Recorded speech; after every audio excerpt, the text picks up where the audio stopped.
নওগাঁর পোরশায় পবিত্র ঈদ উল ফিতর উপলক্ষে সরকারি খাদ্য সহায়তা বিতরণে অব্যবস্থাপনার অভিযোগ উঠেছে।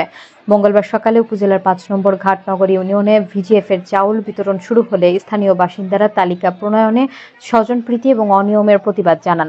ভুক্তভোগীদের দাবি, প্রকৃত দরিদ্র এবং যোগ্য ব্যক্তিদের নাম বাদ দিয়ে প্রভাবশালী ও অযোগ্যদের তালিকায় অন্তর্ভুক্ত করা হয়েছে।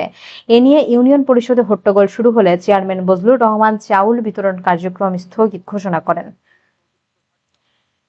অনিয়মের অভিযোগ অস্বীকার করে ইউপি চেয়ারম্যান বজলুর রহমান দাবি করেন, বরাদ্দের সব চাউল এখনো হাতে না পৌঁছানোয় বিতরণ বন্ধ রাখা হয়েছে।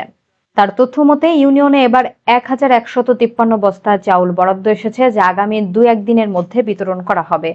পোরশা উপজেলা নির্বাহী কর্মকর্তা রাকিবুল ইসলাম জানান, এই বিষয়ে এখন পর্যন্ত কোনো লিখিত অভিযোগ পাননি তিনি। তবে সুনির্দিষ্ট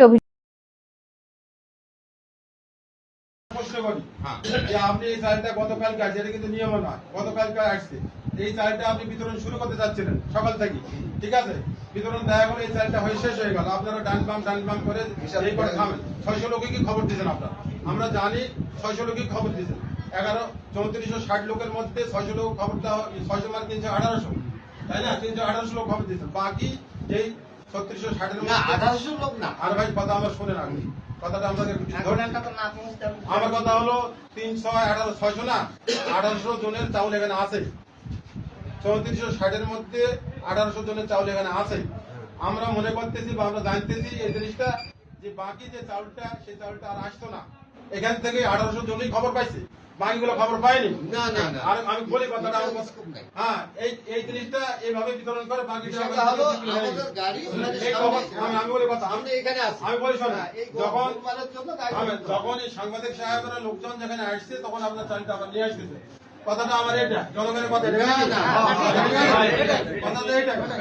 এটা যে জনগণের কথা, যে এই কারণে যে এখন লোকজন চলে আসছে হিসাবে, কিন্তু এটা লোক ১৮০০ লোক খবর দিয়েছেন, বাকিটা খবর পায়নি। এটা চালটা এইভাবে বিতরণ হবে।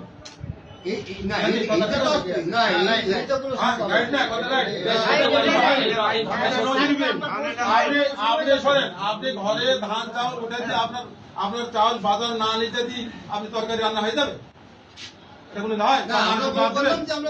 আপনি রান্না বান্না করার পর আপনার লোক দাওয়াত দিবেন, রান্না রেডি, লোক ঠিক আছে, কথা ঠিক আছে না? কথা তো এটা আপনার, হ্যাঁ আমার হলো ৩৪৬০ লোক, ৬০ জন কাঠ পাবে। এখানে ৮০০ জনের চাল আসছে গতকাল, আর এই পর্যন্ত 10:30 মতো পর্যন্ত চাউল আসে। তার ব্যাগ কত মাছ দরকার? 1150 মজুদ থাকার কথা। বাকি তাহলে ওখানে মাইনাস কত হয়?